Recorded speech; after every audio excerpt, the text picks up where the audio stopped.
जो थंबनेल में देख रहे हो ना आप, एक डिजिट, 1 करोड़, ये 1 करोड़ कमाने का सपना हर मिडिल क्लास आदमी का होता है। क्योंकि 1 करोड़ नॉर्मली किसी मिडिल क्लास के पास आता नहीं है, इजीली नहीं आता। और अगर बात कर दें अपन कोई सैलरीड पर्सन, बिजनेस वाले की बात अलग है। बिजनेस हो सकता है कहीं से कहाँ पहुंच जाए, किसी को कोई आइडिया नहीं है। जब शुरू में एफर्ट किए जाते हैं, स्ट्रगल किया जाता है, उसके बाद में जब बिजनेस दौड़ने लग जाता है तो 1 करोड़ रुपए हो सकता है आने वाले टाइम में, कोई 1 महीने में कमा ले, 1 साल में कमा ले, कुछ भी हो जाए।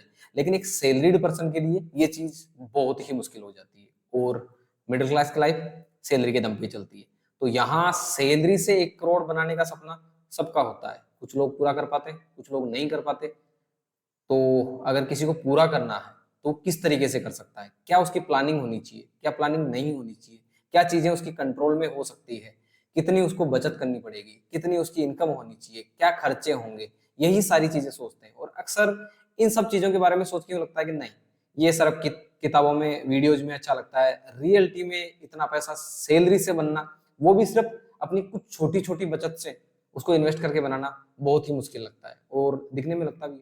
क्योंकि इस चीज में टाइम लगता है और वो टाइम के लिए एक चाहिए डिसिप्लिन। वो डिसिप्लिन कोई मेंटेन नहीं कर पाता, उसी के चक्कर में ये चीजें पॉसिबल नहीं लगती है।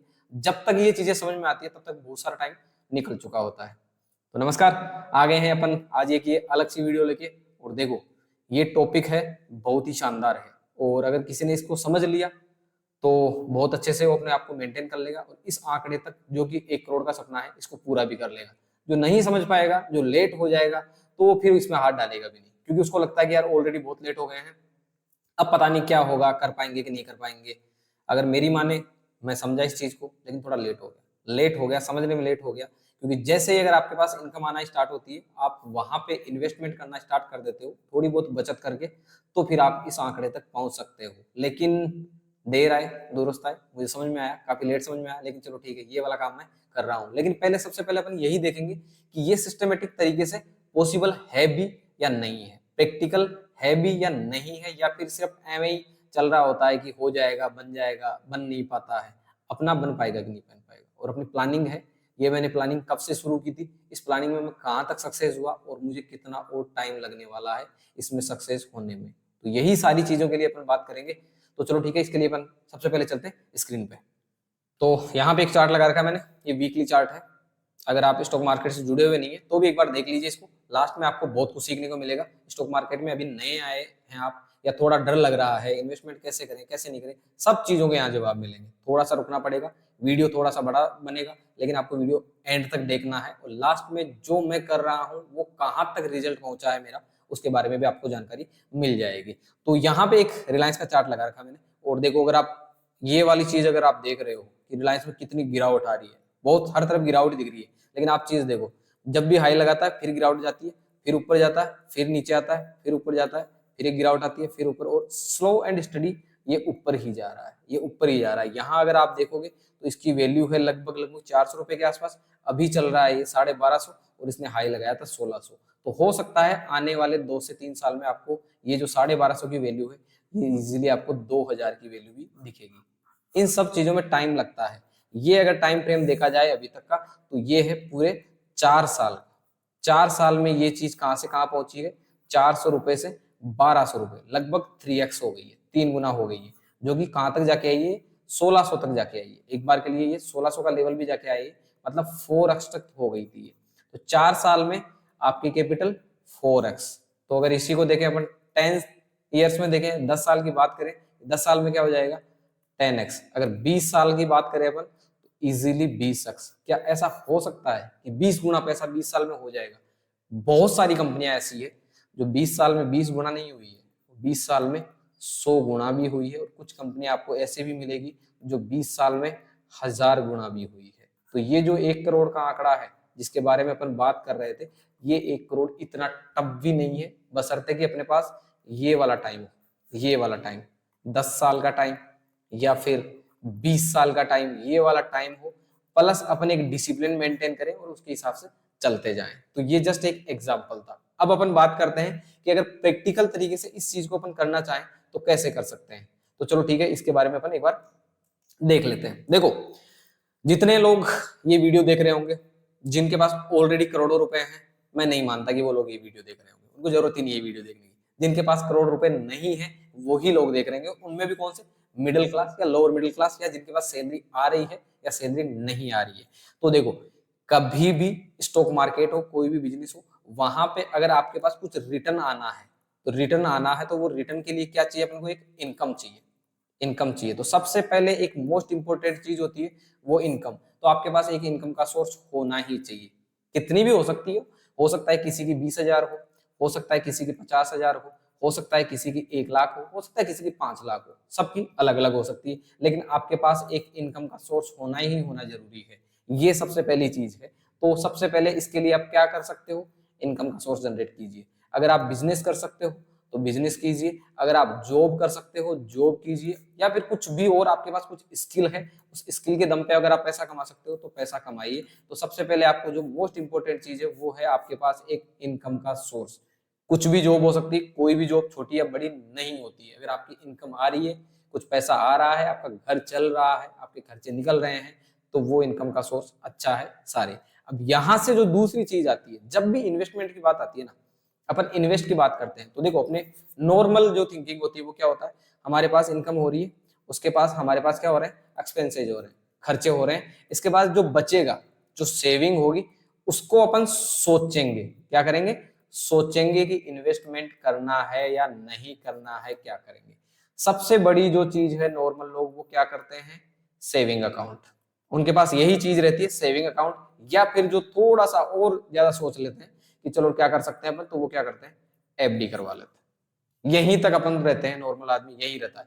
जो यहाँ जो अपनी अप्रोच है ना, ये वाली इनकम, एक्सपेंसेज, फिर सेविंग, फिर ये अपनी अप्रोच ही गलत है। गलत है ये अप्रोच। ये कैसे होना चाहिए? देखो, ये ऐसा होना चाहिए, उल्टा चल रहे हैं अपन, इसको अपन को सही करना पड़ेगा। अपने पास एक इनकम होगी, ठीक है, इस इनकम से सबसे पहले अपने पास क्या होगा? इन्वेस्टमेंट होगा, और इन्वेस्टमेंट के लिए अपने पास क्या होगी? सेविंग होगी, ठीक है, वो सेविंग होगी। वो इसके बाद जो बचेगा उसके क्या करेंगे अपन? एक्सपेंसेज करेंगे, खर्चे करेंगे। तो ये प्लानिंग होनी चाहिए, ये प्लानिंग जरूरी है। एग्जाम्पल देता हूं, छोटा एग्जाम्पल देता हूं। किसी की 20,000 सैलरी है, इनकम मान लेते हैं कि सैलरी किसी की 20,000 है, तो वो क्या करे? वो सबसे पहले उसको एक काम करना चाहिए, उसको मिनिमम 20%, अगर किसी के और भी बहुत ज्यादा खर्चे, सारी चीज कोशिश करे वो 20% इसमें से पहले ही अलग कर दे। 20% का मतलब हो गया लगभग लगभग 4,000, ठीक है, 4,000 वो अलग कर दे। अब इसके पास बचे 16,000, तो उसको अपनी सैलरी या अपनी इनकम माननी चाहिए 16,000। कुछ भी हो, अगर आप 1 लाख रुपए कमा रहे हो, आपकी 1 लाख इनकम है, तो आपको मानना ही नहीं है कि आपकी 1 लाख इनकम है। आपको मानना है कि आपके पास सिर्फ 80,000 रुपए आते हैं। 20,000 आपको पहले ही कहीं और दूसरे अकाउंट में डाल लेने हैं। वो 20,000 आपके नहीं है। आप चाहे जॉब करते हो, चाहे कहीं और स्किल से कमाते हो, कुछ भी करते हो, आपको ये वाला प्लान बनाना ही पड़ेगा कि हर हाल में मुझे 20% कम ही मेरी इनकम माननी है। तो यहां से अगर आपने 20% कम मानने लग गए, तो आप सोच लीजिए जो बची हुई इनकम है उससे आप, जो बची हुई पैसा है उससे आप आराम से अपने एक्सपेंसेस चलाने की आदत डाल लोगे। यहाँ थोड़ा सा काम उल्टा हो जाता है। अपन क्या करते हैं, जैसे ही जॉब लगती है, एग्जांपल दे रहा हूँ, 20,000 बेर मिनिमम की बात कर रहा हूँ, 20,000 आते हैं, अपन अपने खर्चे फुल, अपनी जो लाइफ स्टाइल है उसके हिसाब से एडजस्ट करना स्टार्ट कर देते हैं। किसी के पास 50,000 आते हैं तो 50,000 के हिसाब से खर्चे करना स्टार्ट कर देते हैं। जब 2 4 साल 5, यूं मान लो कि 2 या 4 या 5 साल इन सब चीजों के बाद में उनको लगता है कि यार अपन सेविंग नहीं कर रहे, कुछ तो करना चाहिए। तो फिर यहाँ से अगर वो सेविंग करने की कोशिश कर रहे हैं तो थोड़ी सी मुश्किल आने लग जाती है, क्योंकि तब तक अपनी हैबिट्स अलग हो जाती है। तो सबसे पहले जैसे आपकी इनकम आए उसका 20%, इनकम का 20% आप अलग कर दीजिए। ये आपका है ही नहीं, ये आपका नहीं है। ये किसका है? या तो आपके इमरजेंसी के टाइम बाद में जरूरत पड़ेगी, जब आप प्लानिंग कर रहे हैं, जब आप एटलीस्ट 10 साल के बाद में या फिर 20 साल के बाद में आप कुछ प्लानिंग कर रहे हैं, तो ये वाला पैसा वहां जाएगा। तो ये वाली चीज सबसे पहले करनी है। नेक्स्ट क्या? चलो ठीक है, आप कुछ डिसिप्लिन मेंटेन करना पड़ेगा, टाइम लगता है। 10 साल तक अगर कोई एक ही काम को करेगा, इसमें बहुत ही ज्यादा डिसिप्लिन की जरूरत पड़ेगी, ठीक है। डिसिप्लिन के बिना कुछ नहीं होने वाला है, डिसिप्लिन की जरूरत पड़ेगी यहाँ पे। 10 साल या 20 साल ये सारी चीजें। तो एग्जाम्पल के तौर पे अगर अपन 20,000 की ही इनकम लें, कि 20,000 की किसी के पास इनकम थी, इसमें से उसने 4,000 कहीं और डाल दिए, जहां भी थे एक दूसरे अकाउंट में डाल दिए, इसका क्या करेंगे अपन, वो बात करेंगे। यहाँ जो बच गए आपके पास 16,000 रुपए, इसी से आपको सारे खर्चे चलाने हैं, जो भी कुछ करना है आपको इसी से चलाना है। मैं बेयर मिनिमम कर रहा हूँ कि 20,000 तो नॉर्मल आदमी कोई भी कैसे भी करके 20,000 कमा ही सकता है उसके बारे में। इसके मल्टीपल में जितने भी कमा रहे हैं, किसी की 40 हो सकती है, किसी की 80 हो सकती है, किसी की 1 लाख, किसी की 2 लाख या किसी की 10 लाख मंथली, कुछ भी हो सकता है, लेकिन अपन नॉर्मल लेके चल रहे हैं। इन 4,000 का उसको क्या करना है, इन 4,000 को कहीं भी ऐसी जगह इन्वेस्ट करना है। क्या करना है, इन्वेस्ट करना है जहां से वो मिनिमम 15% से 20% का रिटर्न पर एनम, इतना रिटर्न बना सके। अब आप अगर यहाँ से एफडी में जाओगे तो वहां 7%, तो मतलब आप ये वाला अचीव नहीं कर रहे हो, क्योंकि 7% तो अपनी नॉर्मल इन्फ्लेशन ही होती है, महंगाई होती है। जो नॉर्मल बता रहा हूँ वो कागजों के हिसाब से, रियल इन्फ्लेशन मोर देन 10% होती है, ये मान के चलो। तो आपको यहाँ से 15 से 20% का रिटर्न जनरेट करना है। 15 से 20% का रिटर्न जनरेट करने के लिए क्या करना है, बहुत सारे लोग क्या करते हैं, म्यूचुअल फंड में चले जाते हैं। ठीक है, म्यूचुअल फंड में चले गए। अब म्यूचुअल फंड में एक दिक्कत है, वो दिक्कत क्या है वो बता देता हूं मैं। वो दिक्कत ये है कि अगर किसी ने 2020 में एसआईपी करना स्टार्ट किया है या लमसम म्यूचुअल फंड में डाला है, सबसे ज्यादा रिटर्न दिया है अब तक स्मॉल कैप ने। ठीक है, स्मॉल कैप ने, ये अलग है, कोई नए हैं तो बस जान लो कि कुछ कंपनियां हैं जो छोटी कंपनियां हैं, उन्होंने सबसे ज्यादा रिटर्न दिया है। कोई भी कंपनी 2020 से लेकर अब तक मिनिमम 5x हुई है पिछले 4 साल में। लेकिन अगर आप उन म्यूचुअल फंड के रिटर्न देखेंगे तो आपके पर एनम रिटर्न आ रहे होंगे 40%, मैक्सिमम या 30% यहाँ पे। तो जब ये सारे स्टॉक 5x हो गए हैं तो आपका रिटर्न इतना कम क्यों है, आपका रिटर्न इतना कम क्यों है 40%, 30%? इसका मतलब यहाँ पे कुछ ना कुछ खेल तो हो रहा है, कुछ ना कुछ खेल हो रहा है, क्योंकि आपको रियल में नहीं पता कि कौन सी प्राइस पे आपके लिए जो स्टॉक्स खरीदे गए थे, कौन सी प्राइस पे सेल किए गए थे, कब वहां एंट्री हुई, कब वहां एग्जिट हुई, कब उन्होंने चेंज किया, ये सारी चीजें आपको नहीं पता होता तो ये वाली चीज क्लियर नहीं है। तो इसका दूसरा रास्ता आप खुद कर सकते हो, अगर आप खुद करना चाहो बिल्कुल कर सकते हो, बिल्कुल कर सकते हो, खुद कर सकते हो, और इनसे अच्छा रिटर्न आप जनरेट आराम से कर सकते हो। म्यूचुअल फंड से अच्छा रिटर्न आप जनरेट आराम से कर सकते हो। इसके लिए क्या करना होगा, इसके लिए आपको करना होगा थोड़ी सी मेहनत। कितनी मेहनत, देखो ये जो मेहनत बता रहा हूं ये बहुत ज्यादा मेहनत नहीं है। अगर आप पर वीक, अगर आप पर वीक 2 आवर्स भी दे देते हो, संडे को या सैटरडे को आप इतना दे सकते हो, तो भी आप ये जनरेट कर सकते हो। बेसिक नॉलेज के दम पे ये सब चीजें कर सकते हो। अब सबसे पहले ये देख सकते हैं कि बेसिक नॉलेज आपको कहाँ से लेना, बहुत सारी जगह, बहुत सारी जगह बुक्स से ले सकते हो, यूट्यूब वीडियो से ले सकते हो, बाकी और कहीं भी नहीं मिल रहा। मेरे अगर चैनल से जुड़े हुए हो तो मैं यहाँ से भी आपको ये बेसिक नॉलेज दे दूंगा, जो मैं कर रहा हूँ वो मैं यहाँ बता दूंगा। तो ये वाले काम आपको अगर एक वीक में मात्र 2 घंटे नहीं दे सकते तो फिर तो थोड़ा सा मामला गड़बड़ा ना, फिर तो आपको 7% की रिटर्न में एफडी में जाना पड़ेगा, उससे थोड़ा सा आगे निकलना पड़ेगा, तो थोड़ी सी मेहनत करनी पड़ेगी। अब अपन चलते हैं कि अगर अपन 15 से 20% के बीच में, 15 से 20% के बीच में अगर रिटर्न बनाते हैं तो क्या हो सकती है प्लानिंग और कैसे क्या कर सकते हैं। मैं मोटा मोटा ले लेता हूँ, चलो ठीक है, किसी साल 15% बना, किसी साल 20 बना, किसी साल 19 बना, किसी साल 17 बना, तो अपन इन दोनों के बीच का ले लेते हैं और अपन ले लेते हैं 18% का रिटर्न। 18% का अगर रिटर्न आप करते हो तो क्या प्लानिंग हो सकती है। एग्जाम्पल के तौर पे एक बार के लिए मैं अपने आप को ले लेता हूँ। एग्जाम्पल मानते हैं कि मेरी इनकम है अभी 1 लाख रुपए पर मंथ, तो मेरी क्या प्लानिंग रहेगी, सबसे पहले मुझे 20,000 रुपए यहाँ से निकाल के इन्वेस्ट करने हैं। अभी अगर मैं देखा जाए तो मैं सारा का सारा पैसा स्टॉक मार्केट में ही डाल रहा हूँ, ये सारा 20,000। लेकिन स्टॉक मार्केट का मतलब ये नहीं कि सिर्फ शेयर्स में डाल रहा हूँ, नहीं, स्टॉक्स में नहीं डाल रहा हूँ। यहाँ से आप गोल्ड में भी डाल सकते हो, यहाँ से आप सिल्वर में भी डाल सकते हो, और सबसे बड़ी बात, सबसे बड़ी बात, यहाँ से आप इंडिया में भी डालते हो। इंडिया, अगर आपको इंडिया पे बिलीव है तो इंडिया में भी डाल सकते हो। ये वाले कैसे रहेगा इसके बारे में अपन बात करेंगे। तो मेरी प्लानिंग है कि मैं मिनिमम 18% का रिटर्न तो जनरेट करूंगा ही करूंगा। तो अब इसके लिए मुझे क्या करना पड़ेगा, मुझे क्या टाइम लगने वाला है, क्या प्रोसेस होने वाली है, अपन एक बार उसको देख लेते हैं। तो चलो ठीक है, एक बार इसके लिए चलते हैं अपन कंपाउंड इंटरेस्ट पे। और ये देखो कंपाउंड इंटरेस्ट का कैलकुलेटर है, मैं यहाँ चलता हूँ। जैसे अभी मेरा स्टार्टिंग होगी 20,000 से और मुझे रिटर्न मिलने वाला है 18%। ठीक है, 18% पर एनम मान लिया। मंथली कंपाउंडिंग नहीं करेंगे अपन, ईयरली कंपाउंडिंग करेंगे। और इसमें आई थिंक मुझे टाइम लग जाएगा 12 साल। एक बार के लिए मैं 12 साल लेके चलता हूँ कि 12 साल में क्या प्रोसेस होना है। मैं डिपॉजिट करूंगा, हर महीने डिपॉजिट करूंगा, कितना, 20,000, जितने से मैंने शुरुआत करी है मंथली करूंगा, और बिगिनिंग में कर दूंगा, महीना जैसे शुरू हुआ था ये कर दूंगा। तो अपनी देखो प्रोसेस क्या होगी, 20,000 रुपए, 18% रिटर्न पर एनम, ईयरली अपन कंपाउंडिंग करेंगे, 12 साल के टाइम लेके चलते हैं, और 20,000 अपन हर महीने डिपॉजिट करते जाएंगे। और अब चलते हैं अपन कि 20 साल बाद में अपने पास क्या होने वाला है, क्या मिलने वाला है।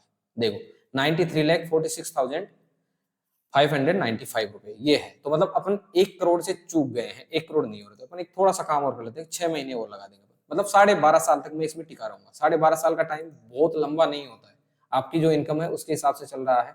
अगर यहाँ देखा जाए तो 1 करोड़ 2 लाख रुपए हो रहे हैं, तो चलो ठीक है, इसको अपन सिर्फ 1 करोड़ तक ही पहुंचेंगे अपन। तो 12 साल और अपर 5 महीने का अगर मैं लगातार इस प्रोसेस को करता रहता हूँ, अब अपन पहुंच गए हैं टोटल 1 करोड़ की इनकम पे, 1 करोड़ पे पहुंच चुके हैं, 1,96,00,000 रुपए। तो मुझे टोटल 12 साल और 5 महीने लगने वाले हैं। बड़ी बात नहीं है, मैं कर रहा हूँ 20,000 के हिसाब से ये वाली प्रोसेस, अब मुझे लगने हैं 12 साल। ठीक है, अगर किसी की उम्र, अब देखो यहाँ पे जो मैटर करता है वो एज मैटर करता है, यहाँ पे एज मैटर करता है। मैं कह रहा हूँ कि मैं थोड़ा सा लेट हो गया, क्यों लेट हुआ वो समझा देता हूँ। मैं बता देता हूँ कि मेरी इनकम स्टार्ट हो गई थी 2014 में, ठीक है, और मैंने ये वाली प्रोसेस स्टार्ट करी है 2023 में। अब मैं इतना लेट क्यों स्टार्ट किया, क्योंकि नहीं पता था कि ये वाली सारी चीजें होती है। स्टॉक मार्केट एक बार कोरोना वाला जो क्रैश आया था, वो क्रैश आया था 2020 में, तभी हमको थोड़ी बहुत जानकारी मिली। हमने प्रॉपर तरीके से सीखना स्टार्ट किया 2021 में। तो 2021 और 2022 यहाँ हमने प्रॉपर तरीके से एक अच्छा नॉलेज लिया सारी चीज। इसके बाद में हमने स्टार्ट किया 2023 से, ये वाला जब हमको ज्ञान की प्राप्ति हुई कि भैया ऐसे काम नहीं चलेगा, ट्रेडिंग के दम पे अगर आप बैठे रहोगे, ट्रेडिंग वाला सिस्टम खराब है, वहां नहीं बैठना है।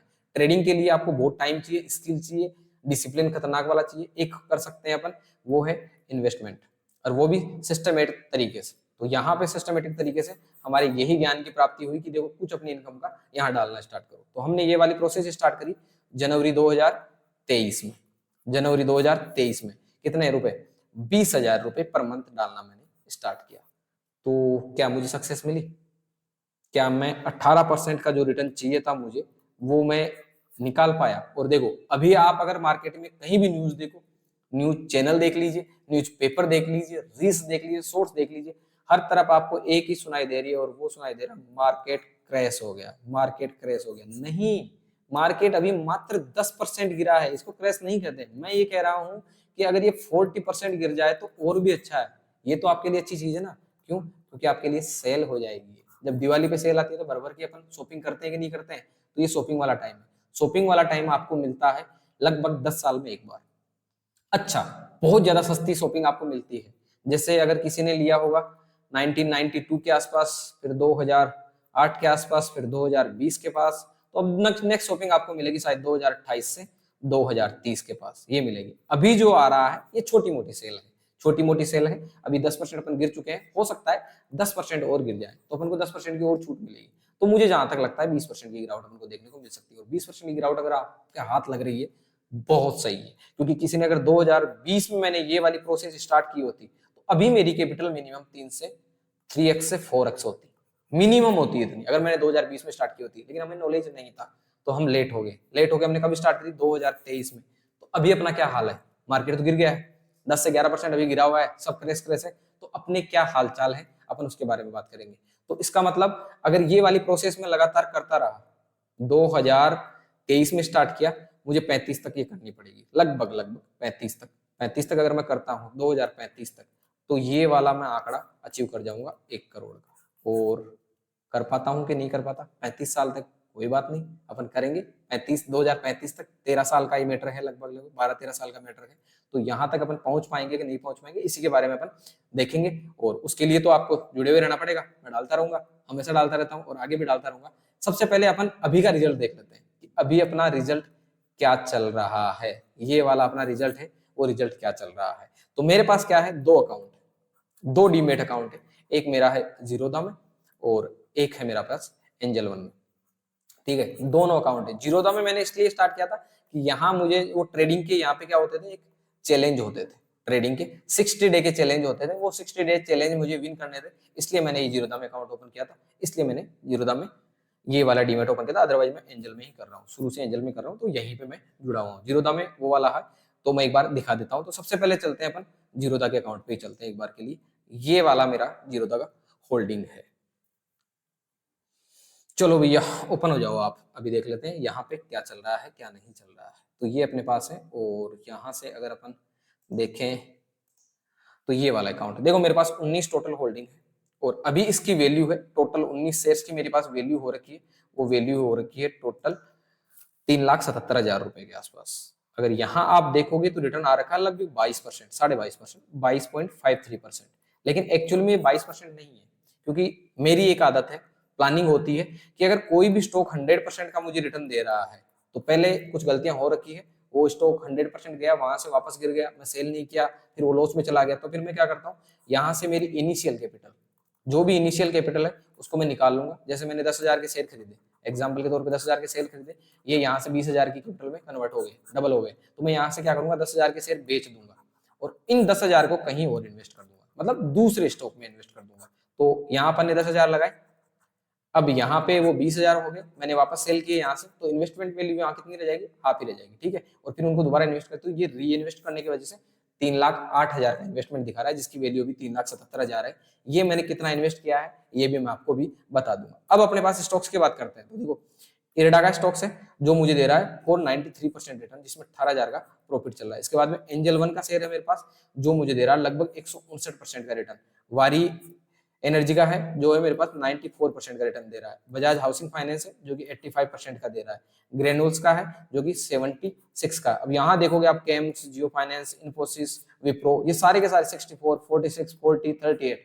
मार्केट गिर रहा है, क्रैश हो रहा है ना, अपने स्टॉक्स अभी कहीं नहीं जा रहे हैं, लेकिन जैसे जैसे अपन नीचे जाएंगे लॉस वाले भी आएंगे। ये मैंने उसको वैसे ये देखो अपने पास लॉस वाले स्टॉक्स देख लेते हैं अभी।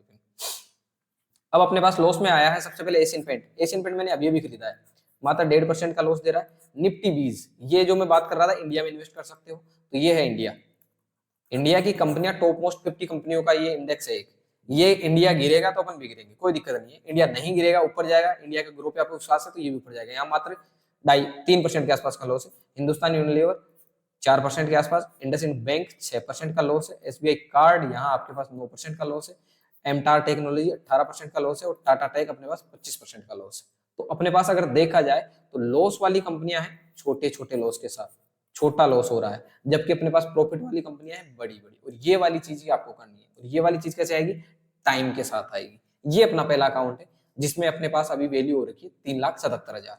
अब चलते हैं अपन एक दूसरे अकाउंट जिसमें अभी वैल्यू हो रखी है 3,65,000 यहाँ है, प्लस मेरे पास अभी भी फंड में पड़े हैं लगभग 24,000 के आसपास। तो 24,000 रुपए मेरे पास यहाँ पड़े हैं, तो 365 और 25 कर लेते हैं उसको, लगभग ये हो गया मेरे पास 390 के आसपास। टोटल यहाँ इस वाले अकाउंट की मेरी वैल्यू हो गई है 3,90,000 रुपए, 3,90,000 रुपए। अब इसमें कौन से स्टॉक्स हैं उनकी बात कर लेते हैं और वो कितना रिटर्न दे रहे हैं वो भी एक बार बात कर लेते हैं, एक बार देख लेते हैं। देखो यहाँ पे है मेरे पास, अगर बात करें तो विनस पाइप्स है जो मुझे दे रहा है लगभग 400% का रिटर्न। अडानी पोर्ट्स है जो मुझे दे रहा है 154% का रिटर्न।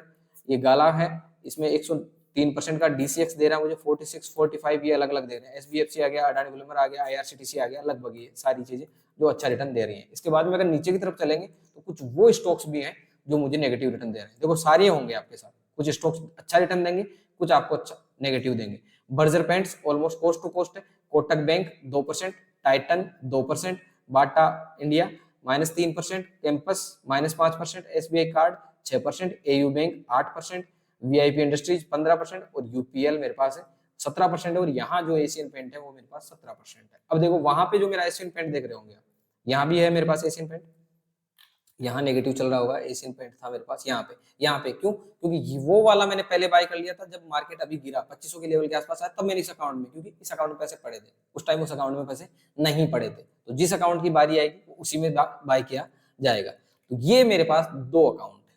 अब आप देख रहे होंगे कुछ खास रिटर्न तो बन नहीं रहा, मात्र 22% का रिटर्न बन रहा है 2 साल में, जबकि आपकी प्लानिंग तो क्या थी, 18% रिटर्न की थी, 18% की रिटर्न थी। अब मैं बात करता हूँ, क्या बात करता हूँ, मैंने क्या स्टार्ट किया था, अभी आपने पहले क्या बोला था कि मैंने ये वाली प्रोसेस स्टार्ट कर दी जनवरी 2023 में, और कितने से, 20,000 पर मंथ के हिसाब से। अब मेरे पास 2 अकाउंट है, तो हर अकाउंट में कितने होंगे, 10,000 पर मंथ। तो अभी कितने महीने हो गए टोटल, 23 महीने हो गए नवंबर तक, जनवरी 2023 से नवंबर 2024 तक 23 महीने हो गए। तो एक अकाउंट में मेरा कितना इन्वेस्टमेंट है, 2,30,000, एक अकाउंट में 2,30,000 का। तो ये वैल्यू 3,08,000 नहीं है, ये है मेरी 2,30,000। तो मेरे 2,30,000 यहाँ बन गए हैं 3,77,000।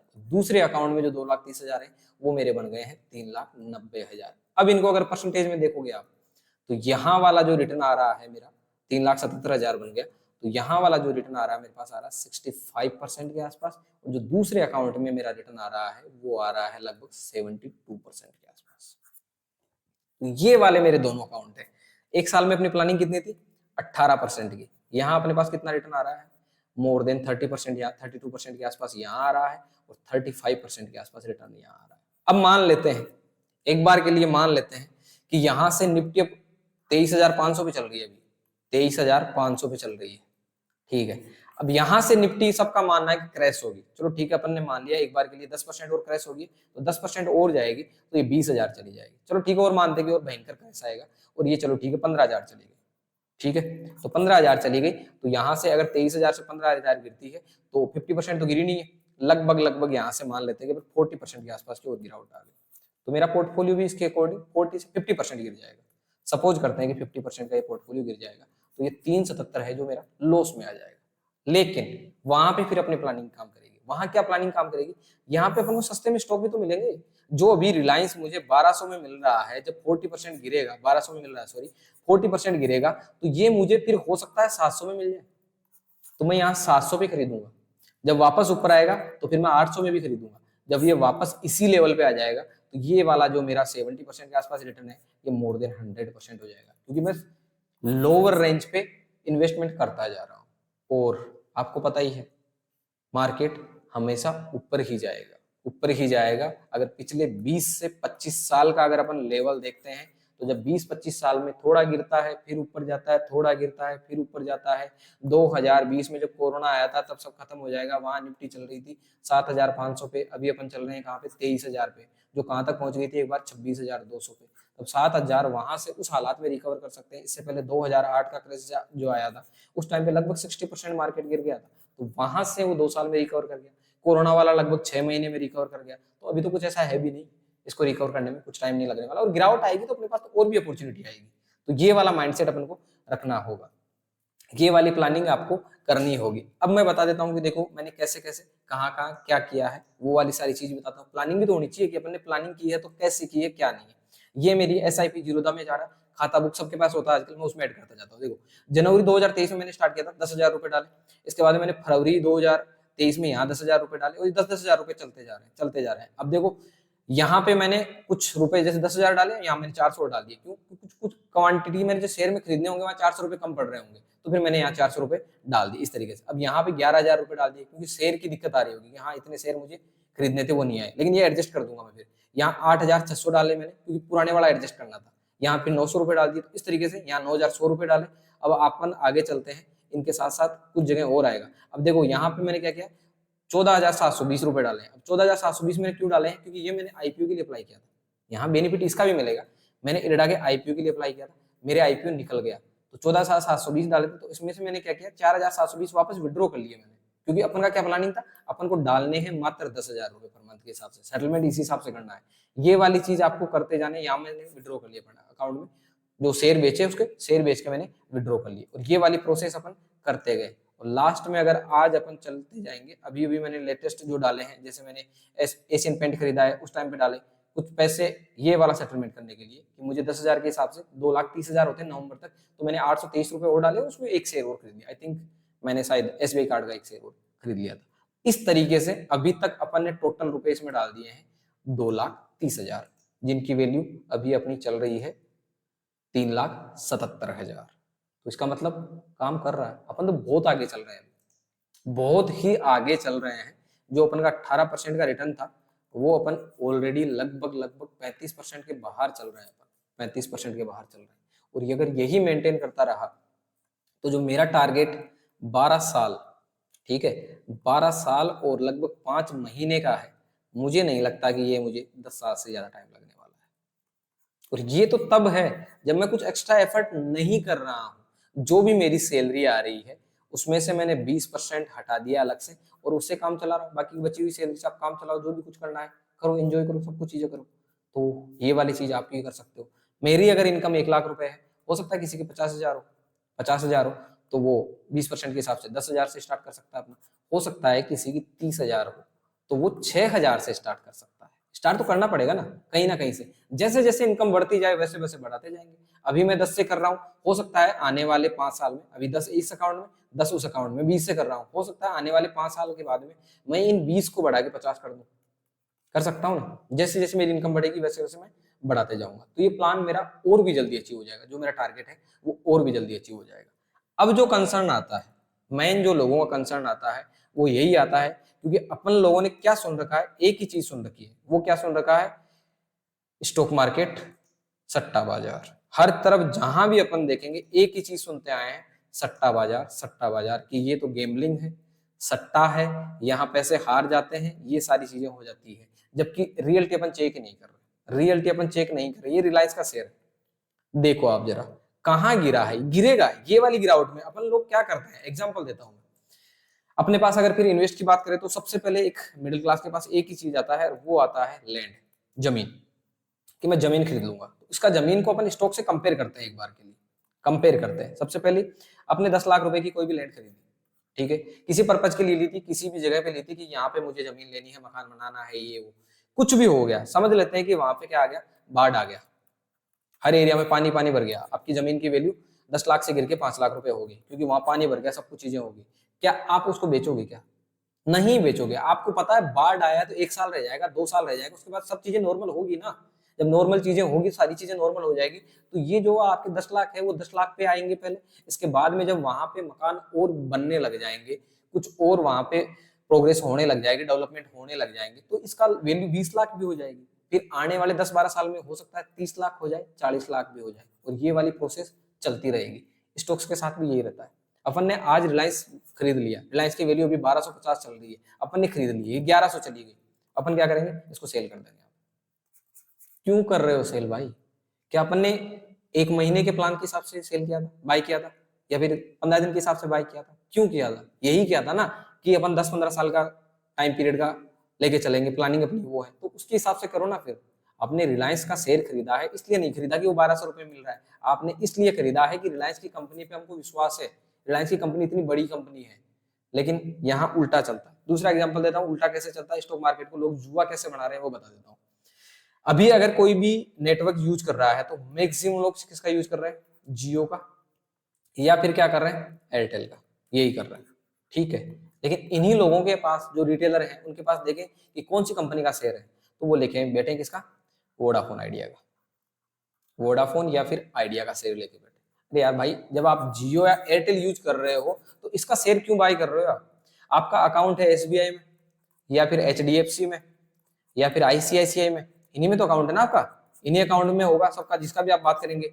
आपने शेयर लेके बैठे हो आप यस बैंक का, फिर कहते हो यार स्टॉक मार्केट जुआ है। अरे उल्टे काम करोगे तो जुआ ही है ना। आपका अकाउंट अगर एसबीआई में है तो एसबीआई में क्यों खुलवा रखा है? आपको विश्वास होगा, इसका मतलब गर्व कर रहा है, अच्छी कंपनी है, तो आपको एसबीआई का ही शेयर खरीदना है ना। जब आप एयरटेल या जियो का सिम कार्ड यूज कर रहे हो तो आप आइडिया वोडाफोन का शेयर कैसे खरीद सकते हो? कैसे उल्टी गंगा बह रही है? यही दिक्कत आती है। स्टॉक मार्केट को जुआ इसीलिए कहते हैं। आप देखते हो कोई 5 रुपए का मिल रहा है, कोई 7 रुपए का मिल रहा है, खरीद लेते हैं। अरे नहीं, वो 5 रुपए 7 रुपए से 5 रुपए 7 रुपए पे रह जाएगा, हो सकता है वो 1 रुपया भी चला जाए, वो नहीं बढ़ेगा। जो कंपनियां बढ़ रही है उन पे फोकस करना है ना। और यही तो मैं कह रहा हूँ कि आपको जो 2 घंटे की मेहनत करनी है वो इसी चीज पे मेहनत करनी है, कि आपको क्या बाय करना है, क्या बाय नहीं करना। अब सबसे इसके बाद की जो प्रॉब्लम आती है वो प्रॉब्लम आती है कि चलो ठीक है, मान लिया हम ये वाली सारी प्लानिंग फॉलो भी कर लेंगे, सारी चीजें कर भी लेंगे, लेकिन गाइडेंस कहाँ से मिले, प्रोसेस क्या है क्या नहीं है, डीमेट भी नहीं है हमारे पास, तो डीमेट ओपन कैसे करेंगे? तो चलो ठीक है, इसके लिए मैं एक काम करता हूँ, डिस्क्रिप्शन में एंजल वन का, ठीक है, एंजल वन का मैं एक लिंक शेयर कर दूंगा, ऐड कर दूंगा, उससे आप अपना डीमेट ओपन करवा लीजिए।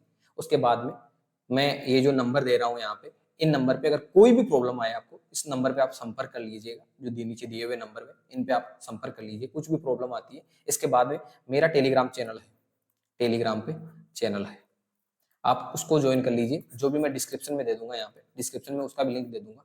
उसमें एक डिस्कशन ग्रुप और है मेरा, तो दोनों आप ज्वाइन कर लीजिए।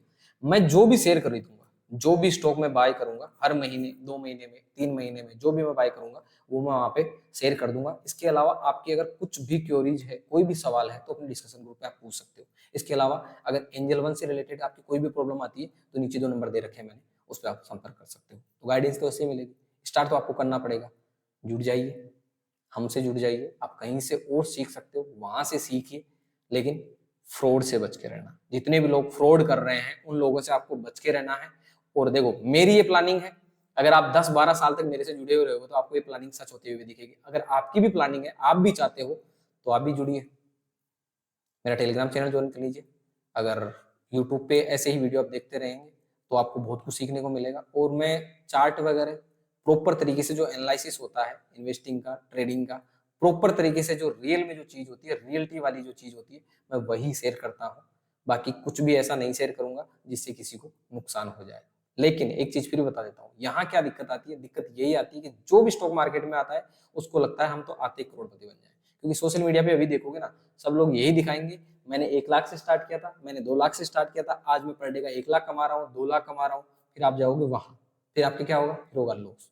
क्योंकि वो सिर्फ और सिर्फ आपको इन्फ्लुएंस करने के लिए ये सारी बातें बोल रहे हैं। रियलिटी ऐसी नहीं है, रियलिटी में ऐसा नहीं है। रियलिटी यही है कि आपको एक प्लानिंग करनी है और उस प्लानिंग के हिसाब से आपको 18% से लेके 20% साल का कमाना है, और यहाँ से भी अपन 10 से 12 साल में एक अच्छा रिटर्न, अच्छी कैपिटल बना सकते हैं।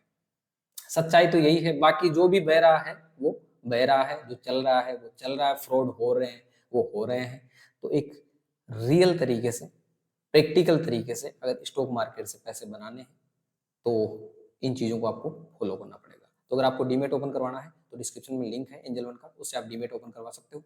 और अगर कोई भी दिक्कत हो आपको तो दिए हुए नंबर पे आप संपर्क कर लेना। उम्मीद करता हूँ ये वाला वीडियो आपको समझ में आया होगा, आपको कुछ सीखने को मिला होगा कि हाँ, इस तरीके से अपनी छोटी छोटी सेविंग्स को अपन इन्वेस्ट करके अच्छा कैपिटल बना सकते हैं। तो वीडियो को लाइक कीजिए, अगर चैनल को अभी भी सब्सक्राइब नहीं किया सब्सक्राइब कर लीजिए, और भी बहुत सारी चीज़ें सीखने को मिलेगी आपको। और आपके कुछ भी क्वेरीज है, कुछ भी व्यूज है तो कमेंट कीजिए। चैनल और वीडियो को अपने दोस्तों और फैमिली मेंबर्स के साथ शेयर जरूर कीजिएगा। और रहा अपना टेलीग्राम का चैनल ज्वाइन करने का, तो उसे जरूर ज्वाइन कर लीजिए, आपको वहां भी बहुत कुछ सीखने को मिलेगा। जल्द ही मिलेंगे नेक्स्ट वीडियो में, तब तक के लिए राम राम।